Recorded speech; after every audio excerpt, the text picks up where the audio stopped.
गुरुजी, हरे कृष्णा। हरे कृष्ण।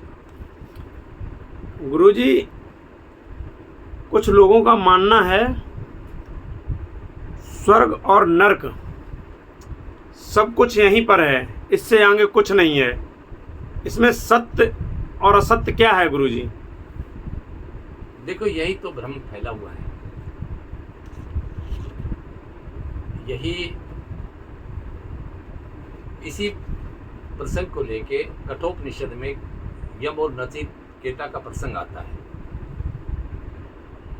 गौतम ऋषि, जिनके पिता का नाम वाजीश्रवा था, वाजीश्रवा, वाजी कहते हैं अन्न को, और जो अन्न, समस्त अन्न को दान करके यश प्राप्त करता है उसको वाजीश्रवा कहते हैं। उनके पुत्र वाजीश्रवस कहा कहे गए। उनके मन में एक बार संकल्प जगा कि पिता की तरह मैं भी एक ऐसा यज्ञ करूं जिसमें अपना सर्वस्व दान करूं। उसने बड़े बड़े विद्वान, आचार्य, संत, ऋषि, महात्मा सब बुलवाए, ब्राह्मण, और यज्ञ का अनुष्ठान किया। और यज्ञ जब संपन्न हुआ तो अंत में दक्षिणा के रूप में ऐसी बहुत सी गौवें उन्होंने दान करी जो जल पी चुकी थी, जो आहार खा चुकी थी, जो दूध दे चुकी थी, अर्थात जिनका अन्न जल शेष नहीं रहा था, जिनका आहार शेष नहीं रहा था, ऐसी गाय जो दुग्धा थी, दूध दोबारा नहीं हो सकता था, वृद्ध हो चुकी थी। ऐसी गायों को देखकर उनका एक छोटा पुत्र नचिकेता अपने पिता के इस दान को देख करके और मन में बड़ा ग्लानि में भर गया कि ये मेरे पिता ऐसा दान देके कौन सा कार्य पूरा करना चाहते हैं, कौन सा यश प्राप्त करना चाहते हैं। बेकार वस्तुओं की जो निरर्थक हैं, जिनका कोई उपयोग नहीं है, ऐसी गाय दान करके कौन सा यश प्राप्त करेंगे। उसने अपने पिता के पास गया। पिता बड़े शोक में बैठे हुए थे। उसने जाके कहा, पिता आपने मुझे किसको दिया? लेकिन पिता ने कोई उत्तर नहीं दिया। तो उसने फिर प्रश्न किया कि हे पिताजी, आपने मुझको किसको दिया? इसी तरह से 3 बार यही प्रश्न दोहराया और क्रोधवश होके और उनके पिता ने कहा कि मैंने तुझे जा मृत्यु को दिया। ऐसा निश्चय करके वो पुत्र जो है, मेरे पिता की वाणी असत्य ना हो, ऐसा विचार कर और यम के आवास की तरफ चला गया। यम के आवास पे जब वो पहुंचा तो उसने देखा कि यम अपने आवास पे नहीं है। वो वहीं द्वार पे बैठ गया। द्वार पे बैठने के बाद 3 दिवस तक यम अपने आवास पर नहीं लौटे। 3 दिवस के बाद जब यम लौटे तो उसने एक ब्रह्मचारी को अपने द्वार पे बैठे हुए देखा और अपने मंत्री और अपने पत्नी से पूछा कि ये ब्रह्मचारी कौन है, कब से बैठा है? तो उन्होंने कहा, ये 3 दिन से बैठा है। कोई अतिथि हमारे द्वार पे भूखा प्यासा बैठा रहे तो पातक लगता है। यम ने विचार किया और वो उसके पास गया, उनकी पूजा अर्चना की, अर्घ दिया, चरण धुलवाए, आचमन कराया और फिर उनसे कहा कि हे ब्रह्मचारी, मैं आपका ऋणी हो गया, आप मुझसे 3 वरदान मांगो। नचिकेता ने कहा कि अगर आप मुझे वरदान देना चाहते तो पहला वरदान मुझे दीजिए कि मेरे पिता ने जो कुछ भी दान किया है वो उन्हें सब पुनः प्राप्त हो जाए, और जब मैं उनके पास वापस लौटूं तो उनकी ऐसी बुद्धि हो जाए कि मुझे वो स्वीकार कर लें। और यम ने कहा ठीक है, दूसरा वरदान मांगो। तो उसने कहा कि दूसरा वरदान मुझे दीजिए कि मेरे पिता को सब यश प्राप्त हो, उनका अपयश ना हो, और मुझे वो स्वीकार करके अपने संतान के रूप में, अपने पुत्र के रूप में स्वीकार कर ले। यम ने कहा ये वरदान भी मैं तुमको देता हूं, अब तुम तीसरा वरदान मांगो।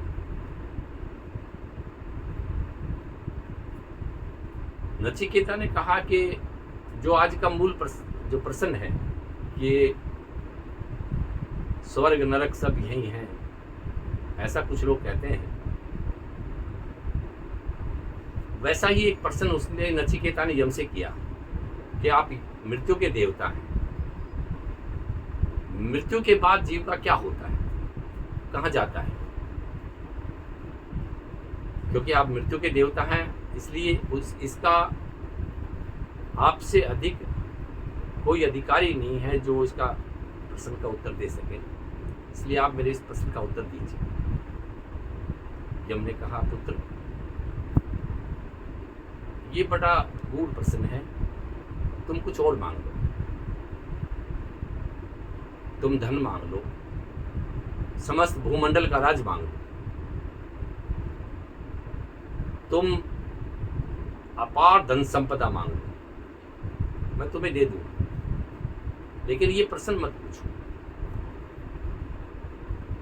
नचिकेता ज्ञान वृद्ध था, वैसे तो अभी 10 वर्ष की उम्र थी, लेकिन ज्ञान वृद्ध था। उसने कहा नहीं, धन संपदा से किसी की पूर्ति नहीं होती, ये धन से कोई तृप्त नहीं होता, वो और अधिक चाहता है, और अधिक चाहता है, कितना भी मिल जाए फिर और चाहता है। इसलिए ऐसी वस्तु का मैं क्या करूंगा जिससे मेरी इच्छा की पूर्ति ही ना हो, मेरी तृप्ति ना हो, ऐसा मुझे नहीं चाहिए।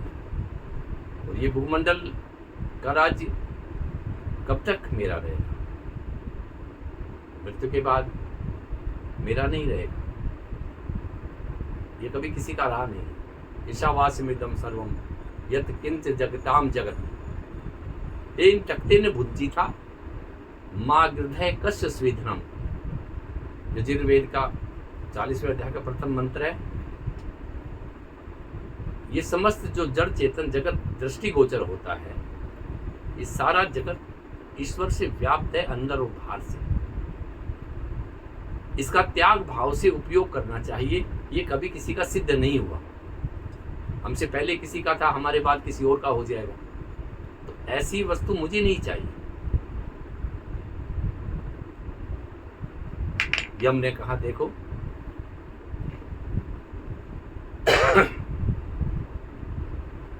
ये जो आप यहाँ रमणीय देख रहे हैं, जो अप्सराएं हैं, जो मनुष्यों को दुर्लभ है, मैं तुम्हें ये दे सकता हूं, तुम इनसे अपनी सेवा करो।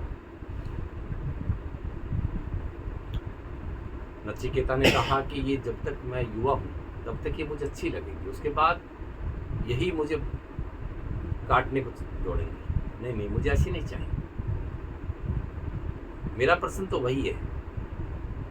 यम बड़ा प्रसन्न हुआ। यम परीक्षा ले रहा था कि ये अपने प्रश्न से डिग तो नहीं जाता है। उसने कहा कि नचिकेता, मैं तुमसे बड़ा प्रसन्न हूं।